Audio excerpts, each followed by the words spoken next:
주민 여러분 안녕하세요. 주민센터 센터장입니다. 주민센터와 바삭팝콘의 콜라보 공동구매 진행 중입니다. 바삭팝콘 와사비 맛 출시.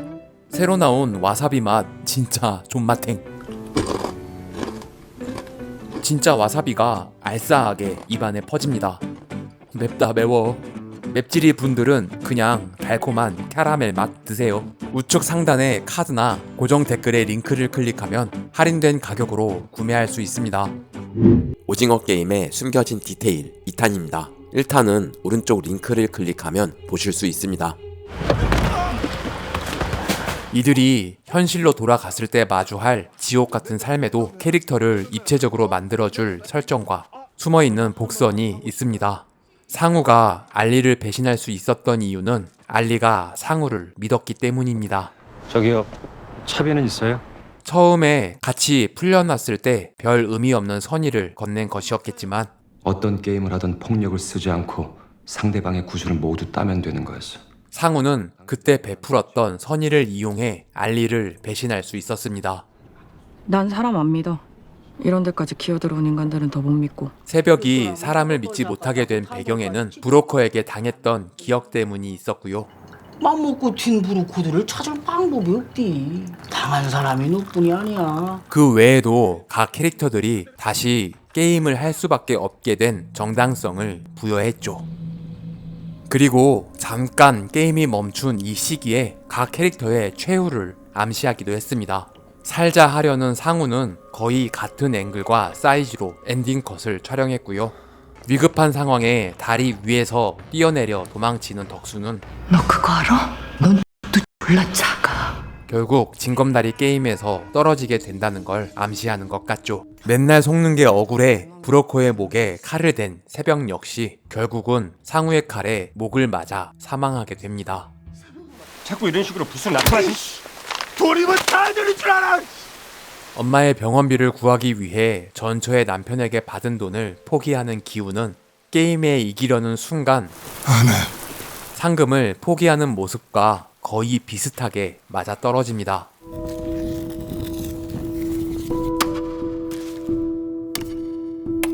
두 번째 게임은 개인전 달고나 뽑기. 이제 게임을 공개하겠습니다. 모든 참가자가 아무 정보 없이 게임을 시작하는 것 같지만 좀 더 잽싸거나 야 싼다! 야 줄줄 잘 나온다! 목소리가 크거나 설탕을 녹이고 있었어. 똑똑하거나 대단한 사람이네. 어릴 때부터 유명한 우리 동네 신동이었어요. 244번 성공. 힘이 세거나 인체 수술이 가능한 의사라면 사전 정보를 예측할 수 있습니다. 이런 게임을 만들어 놓고 이 정도 꼼수를 모를 리는 없을 것 같고 그냥 묵인함으로써 불공정한 게임이 계속 이어지는 걸 보는 것 같죠. 두 번째 게임은 설탕 뽑기입니다. 뽑기 게임인 줄도 모르고 좋겠다. 도형을 골라야 했던 기훈과 다른 참가자들은 이게 불공정하다는 것조차 모른 채 게임에 임하고 있는 것입니다. 이거야. 뒤에서 녹이면 돼. 다행히 기훈은 잘 빨아서 게임에 성공합니다. 이를 본 다른 참가자들 역시 심지어 오일남도 기훈을 따라서 빨아대는데요. 이 옷 입고 가. 이는 기훈이 오일남이라는 권력에 잘 붙어서 깐부부터 맺어야지. 엄청난 어드밴티지로 꿀 빨게 된다는 걸 의미하는 게 아닐까 생각해 봅니다. 오늘은 절대로 자면 안 돼. 불 꺼지면 무슨 일이 벌어질지 몰라. 살길? 제일 센 쪽에 붙어. 그게 살길이야. 게임 중단 투표에 이어지는 두 번째 히든 게임은 한밤중에 벌어지는 사륙 파티. 주최 측은 일부러 음식을 적게 주며 싸움을 유도해 약한 자들을 걸러냅니다. 약해도 어쩔 수 없이 게임에 참여하게 만들고 약하니까 게임도 못해보고 죽는 부조리와 불공정의 연속입니다. 이만하면 많이 죽었다 싶으니까 그제서야 폭동을 진압하는 듯한 스탠스 역시 굉장히 치사하죠. 물론 선을 넘어버린 의사와 밀매 진행 요원을 처리하면서 너희들은 이곳에서 가장 중요한 걸 망쳐놨어. 평등이야. 평등이 가장 중요하다는 말을 하는 걸 보면 프론트맨이 참가자 출신이니까 그래도 평등을 중요시 여긴다 생각할 수도 있는데 너희들이 장기를 떼어내서 팔든 난 관심이 없어. 그는 이미 다 알고 있었지만 지금까지 눈 감아주고 있었고 일이 커지니까 이제서야 마치 본보기처럼 시신을 널어놓고 보여주는 건 지금 여러분께서 보시는 것은 자신들의 이익을 위해 이 세계의 규칙을 어기고 말만 죄송한 척 할 뿐이지 참가자를 협박하는 것과 다르지 않습니다. 애초에 평등이 존재할 수 없는 게임에 평등을 강조하는 아이러니일 뿐이죠. 세 번째 게임에 오신 여러분을 환영합니다. 그리고 세 번째 공식 게임은 줄다리기. 약한 자들을 웬만큼 솎아냈으니 이들끼리 팀을 이루어 상대팀을 탈락시켜야 하는 서바이벌 게임. 룰 잘 지키고 성공만 하면 살아남는 게 아닌 상대팀을 서로 죽이도록 만들었습니다. 경쟁 구도로 바뀌면서 주최 측에 대한 불만을 토로하거나 반항하는 사람은 없어졌습니다. 그 총구는 이제 같은 처지에 있는 상대방 참가자를 향하게 됐죠.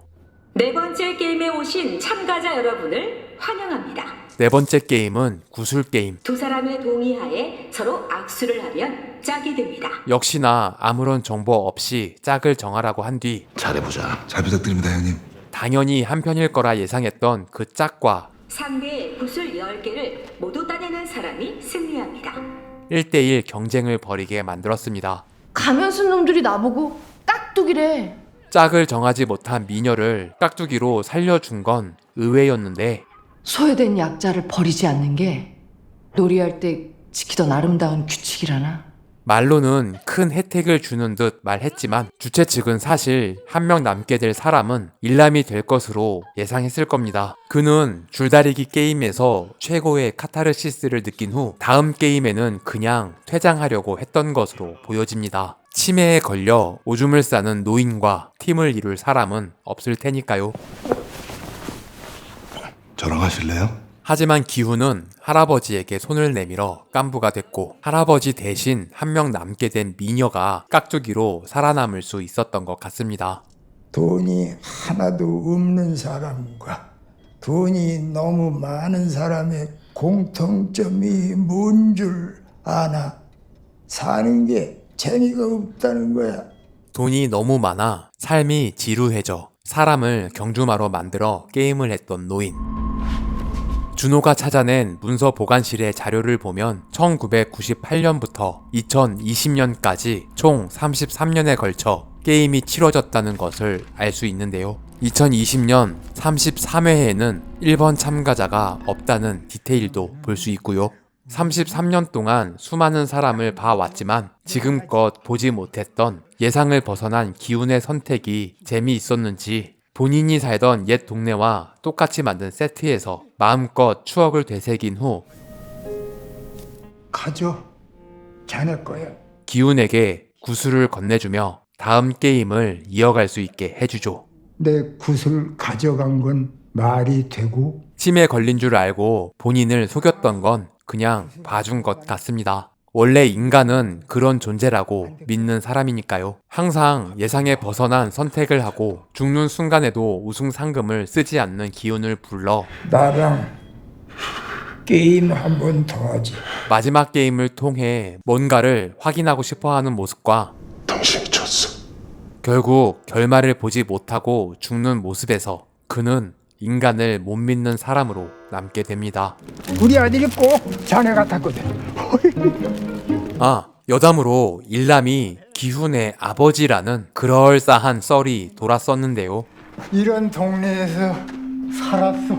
어릴 때 이런 비슷한 골목에서 살았었습니다. 아들놈이 친구들이랑 신나게 놀고 있었어. 그건 아니라는 감독의 오피셜 인터뷰가 있었습니다. 다시 게임으로 돌아와서 빨리 게임 바꿔. 뭐 얘네는 당연히 배신할 관계였으니까 패스. 와이프를 희생시키고 살아온 남편. 우리 이제 그만해요. 난 더 이상 못하겠어요. 알리를 속이고 편법으로 게임을 이긴 상우.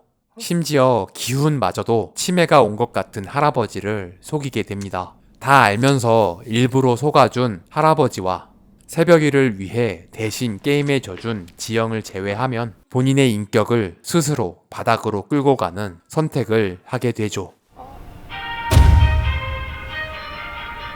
죄책감으로 스스로 삶을 마감한 69번을 제외하면 개인전으로 완벽히 적응해 인간성을 버린 참가자들. VIP들께서 도착했습니다. 중계로 게임을 보던 VIP들이 직접 와서 관람하기 시작합니다. 인간에 대한 존엄성 같은 건 생각하지 않는 인간들일 텐데요. 관람석의 장식도 예사롭지 않습니다. 처음엔 뭔 장식을 이렇게 해놨나 싶었는데 자세히 보니 조금씩 움직이는 걸 볼 수 있었죠. 부채질 하는 걸 보니 이들이 다 살아있는 사람인 게 확실하네요. 각자의 취향에 맞게 사람을 분장시켜 장식으로 사용할 만큼 본인 이외의 인간은 그저 물건으로 보는 사람들이었습니다. 이들의 기대에 부응하듯 최고의 게임을 보여주는 참가자들. 내가 구별하는 방법을 알아요. 유리 전문가인 참가자가 등장하고 Well, that's no fun. VIP들이 살짝 실망하는 듯 하자 불을 꺼버리는 프론트맨. 공정은 무슨 얼어 죽을. 게임이 끝나고 누구 하나 다치든 말든 다리를 폭파시키고 생존자 3명에게 처음으로 인간적인 대접을 해주는 듯 하지만 칼을 하나씩 남겨두고 치우는 진행 요원들. 돈 하나만 보고 인간성을 버리고 악귀가 된 상우는 결국 게임에 집니다만 내 거 말고 어머니 것까지 다 들어갔어. 본인이 아니더라도 엄마를 위해서라면 돈이 꼭 필요합니다.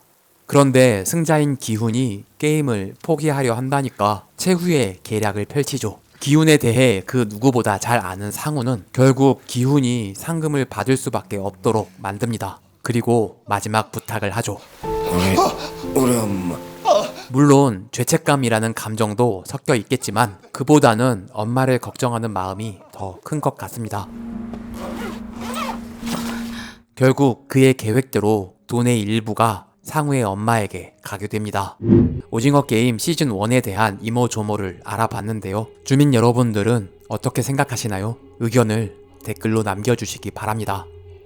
구독과 좋아요는 사랑입니다. 종 모양 클릭으로 알림 설정까지 하시면 주민센터와 좀 더 가까워집니다. 부디 조.9r 부탁드립니다. 시청해주셔서 감사합니다. 지금까지 센터장이었습니다. 다음 영상도 기대해주세요.